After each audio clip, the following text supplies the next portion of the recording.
Hello friends, welcome at Priyanka's teaching. Friends, today I am going to explain you a poem given in the book of class 7, James English Reader, Silver Jubilee edition by Ratna Sagar. Friends, the title of the poem is The Quangle Wangle's Hat. Hat means टोपी और क्वेंगल वैंगल कौन है? ये वो character है जिसकी की ये टोपी है. First of all you all just see the hat which is given in the book. बड़ी कलरफुल, बहुत बड़ी सी कैप है जो एक पेड़ के ऊपर है. उस पर बहुत ढेर सारे क्रीचर्स आप देख सकते हैं कैप के ऊपर और उसके आसपास बैठे हुए हैं. And it's a very decorative cap. Okay, before starting the poem, first of all we will know about the poet, and at the last of the poem you can see it is given here something about the poet. ठीक है, सबसे पहले हम poet के बारे में पढ़ेंगे. The poet of the pome is Edward linear. He was born in 1812 and he passed away in 1888. He was an English poet who was famous for his nonsense verse and limericks. ठीक है, nonsense words are humorous poems which use imaginary words and fantasies. They are fun to read, enjoyed by children and adults alike. The poet was also a landscape painter and a traveler. मतलब ये जो हमारे poet हैं वो एक painter और traveller भी हैं. इनकी जो कहानियां होती हैं ना वो नॉनसेंस वर्ड्स, यानी कि ये अपनी कहानी को ह्यूमरस बनाने के लिए, एंजॉयबल बनाने के लिए लोग इसको पसंद करें. ये बहुत ही इमेजिनरी कैरेक्टर्स को यूज करते हैं और आप तो पाएंगे कि ये कुछ ऐसे वर्ड्स भी यूज करते हैं जो हमें कहीं नहीं मिलेंगे. इवन ये हमें किसी बुक्स में या डिक्शनरीज में भी देखने को नहीं मिलेंगे. Now I am going to explain you the poem stanza wise. Friends, before starting the poem, I want to tell you that this poem contains 5 stanza and each stanza contains 9 lines, means total 45 lines are there. It's a quite big poem. And if we will talk about the rhyming words, you can see that tree rhymes with C, sat with hat, white with side, lace with face. और ठीक यही जो rhyming scheme है ये पूरे 5 के 5 stanzas में use की गई है. Okay, now I am going to explain you the poem stanza wise. On the top of the crumpty tree, the quangle wangle sat.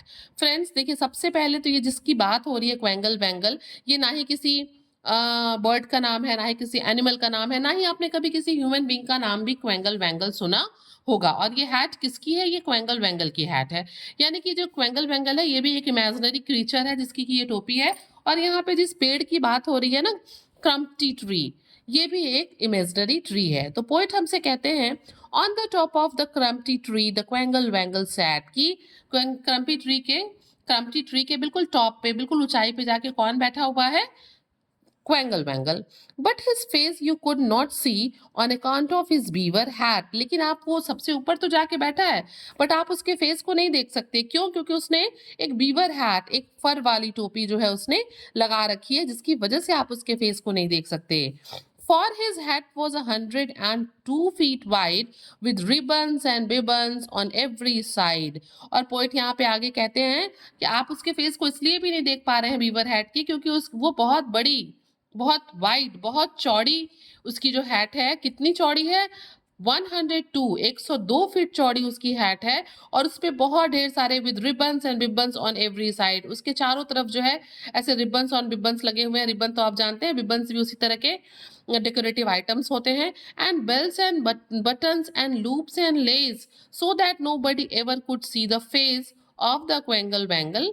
क्यों? और क्या होता है कि इस चीज को क्लियर करते हुए कि आप उसका फेस क्यों नहीं देख सकते हैं, पोइट आपको बताते हैं कि उसने जो वीवर कैप पहन रखी है वो 102 फीट चौड़ी है. उसके चारों तरफ ribbons, bibbons, bells, button, loop and lace, ये सारे डेकोरेटिव आइटम लगे हुए हैं, जिसकी वजह से कोई भी जो है क्वेंगल वैंगल क्यू का फेस नहीं देख सकता. Means this is the introduction of the quangle wangle. इस फर्स्ट स्टेंजा में जो क्वेंगल वैंगल है उनका इंट्रोडक्शन दिया गया है कि उन्होंने क्या पहन रखा है, उनकी हैट कैसी है, उनके फेस को हम क्यों नहीं देख पा रहे हैं.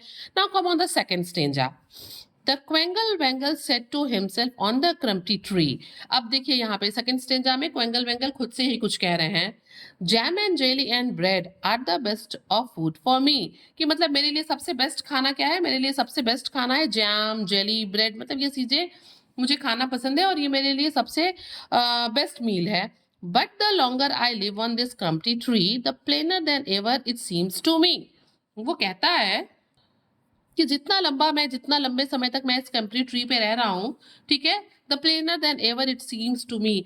ये जो है जब से मैं यहाँ रह रहा हूँ ना, ये मुझे कैसा लग रहा है, यहाँ पे रहना मुझे बड़ा ही प्लेनर, बड़ा ही क्वाइट, बड़ा ही शांत, बड़ा ही ग्लूमी सा लग रहा है यहाँ पे मुझे रहने में। क्यों? That very few people come this way and that life on the whole is far from gay, said the Quangle Wangle bee. और वो कह रहा है कि पहले तो मुझे मतलब ये सारी चीजें खाना पसंद है, इस जगह पे मुझे ट्री पे वो चीजें मिलती नहीं, तो यहाँ पे बड़ा ही मुझे क्या लगता है, बहुत ही मुझे यहाँ पे शांत, क्वाइट, काम, ग्लूमी फील होता है। और इसका दूसरा रीजन ये भी है that very few people come this वे, कि इस तरफ जहाँ पे क्रम्पटी ट्री है ना, इस तरफ बहुत कम लोग आते हैं। And that life on the whole is far from gay, और यहाँ का जो पूरा जीवन है ये बड़ा ही खुशियों से दूर है, ठीक है, हैप्पीनेस से बड़ा ही ये दूर है। सेड द क्वेंगल वेंगल क्वी, मतलब वो खुद से ही ये बातें कहता है, मीन्स वो उस जगह के बारे में बताता है कि जिस जगह पे वो पेड़ है वहां पे वो कैसा फील करता है। अब देखिए नेक्स्ट स्टेंजा, थर्ड स्टेंजा पे आते हैं। But there came to the क्रम्पटी Tree Mr and Mrs Canary. अब आप यहाँ देखिए पिक्चर में दो येलो कलर के छोटे छोटे बर्ड्स हैं, मिस्टर एंड मिसेस कैनरी। ये छोटे छोटे पीले रंग की चिड़िया होती है जो बहुत मीठा गाती है, आप अपने वर्ड मीनिंग में भी देख सकते हैं यहाँ पे। A small yellow bird known for its sweet song. तो अब यहाँ पे क्या होता है कि उस क्रम्पटी ट्री पे दो छोटे छोटे चिड़िया येलो कलर के आते हैं जो कि मिस्टर एंड मिसेस कैनरी हैं। And they said did ever you see any spot so charmingly airy. अब वो दोनों एक दूसरे से क्या कह रहे हैं, वो दोनों एक दूसरे से क्या कह रहे हैं कि क्या तुम लोगों ने कभी इस तरह का कोई जगह स्पॉट देखा है जो इतना ही प्यारा, इतना चार्मिंग और इतना हवादार है। भाई एरी तो होगा ही ना, क्योंकि वो क्रम्पटी ट्री के बिल्कुल टॉप पे है।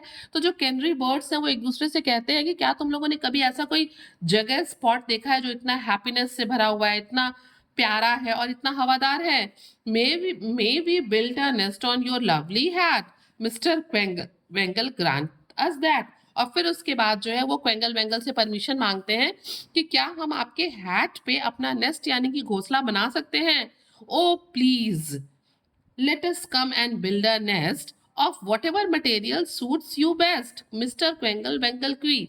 और उसके बाद वो क्वेंगल वेंगल से पहले परमिशन मांग रहे होते हैं, फिर बाद में वो रिक्वेस्ट करते हुए कहते हैं कि प्लीज लेट अस कम, हमें आने दीजिए, हमें अपना घोंसला बनाने दीजिए, और जो भी मटेरियल्स आपको पसंद होंगे हम उन्हीं से अपना घोंसला बनाएंगे, मिस्टर क्वेंगल वेंगल क्वी। क्यों? आप देख सकते हैं ना, वो जब देखते हैं कि उनके हैट पे इतनी ढेर सारी चीजें लटकी हुई हैं, इतने ढेर सारे मतलब दुनिया भर की चीजों से उन्होंने अपने हैट को डेकोरेट कर रखा है, तो वो उनको परस्यू करने के लिए, मनाने के लिए जो क्रीचर्स हैं वो कहते हैं कि मतलब जो भी मटेरियल्स आपको सूट करेंगे, आपको पसंद होंगे, वही हम आपके हैट में, उसी से हम नेस्ट बनाएंगे। Okay, now come on the next stanza. And besides to the क्रम्पटी Tree came the stork, the duck and the owl, the snail and the bumble bee. Means जो मिस्टर और मिसेस कैनरी हैं, इन birds के अलावा भी बहुत से creatures हैं जो क्रम्पटी ट्री पे आ जाते हैं। वो कौन है? वो है स्टॉर्क, फिर डक है, आउल है, स्नेल है, बम्बल बी है, ये सारे भी जो है वहां पे क्रम्पटी ट्री पे कैनरी के अलावा आ जाते हैं। The frog and the Fimble Fowl, ठीक है, the Fimble Fowl with corkscrew leg. ये फिम्बल फॉल क्या है? ये भी एक तरह के हैन है, ठीक है, जिसके जो पैर है ना वो बिल्कुल बॉटल ओपनर की तरह, कॉर्क स्क्रू लेग मतलब जिसके जो पैर हैं वो बॉटल ओपनर की तरह होते हैं। And all of them said we humbly beg we may build our homes on your lovely hat. और ये सारे क्रीचर्स, ठीक है, कैनरी बर्ड के अलावा भी ये जितने भी क्रीचर्स हैं, चाहे वो फ्रॉग है, चाहे फिम्बल फॉल है, चाहे बाकी जितने भी स्टॉर्क हैं, ये सब क्या है? रिक्वेस्ट करने लगते हैं, हम्बली बेग करने लगते हैं, रिक्वेस्ट करने लगते हैं, उनसे कहने लगते हैं कि आप हमें भी अपना घोंसला बनाने के लिए परमिशन दीजिए। We may build our homes on your lovely hat, क्या हम आपके इस प्यारे से हैट पे अपना घोंसला बना सकते हैं? Mr Quangle Wangle grant us that, Mr Quangle Wangle Quee. और वो क्या करते हैं? उनसे परमिशन मांगते हैं कि आप हमें परमिशन ग्रांट करिए कि हम आपके हैट पे अपना घोंसला बना लें। And the Quangle Wangle said to himself on the Canary Crumpetty Tree. और उसके बाद क्या है? जब इन सारे क्रीचर्स की बात, रिक्वेस्ट को जो हाँ, क्वेंगल वेंगल है वो सुनता है, तो उसके बाद वो खुद से ही कहता है, जो कि क्रम्पटी ट्री पे है, When all these creatures move, what a wonderful noise there will be, कि अरे वो सोचता है, इमेजिन करता है, अपने से खुद से कहता है कि जब ये सारे क्रीचर्स यहाँ पे नेस्ट बना लेंगे और जब वो भाई वहां रहेंगे तो कुछ मूवमेंट होगी ही, तो उससे कितना अच्छा एक साउंड प्रोड्यूस होगा, वंडरफुल नॉइज प्रोड्यूस होगा। And at night by the light of the mulberry moon they dance to the flute of the blue baboon. आप ब्लू बबून देख सकते हैं, यहाँ पे एक क्रीचर बना हुआ है, देखिए जिसके मुंह में क्या है, फ्लूट है। तो यहाँ पे जो पोइट है, मतलब जो क्वेंगल वेंगल है, वो कहते हैं कि और जब मलबरी मून मीन्स क्या होता है, द फुल मून, कि जब फुल मून में क्या होगा, फुल मून की लाइट में, उस रोशनी में जब ये सारे डांस करें, ये सब के सब जो है क्या करेंगे, डांस करेंगे किसके, ब्लू बबून के फ्लूट पे, तो कितना अच्छा लगेगा।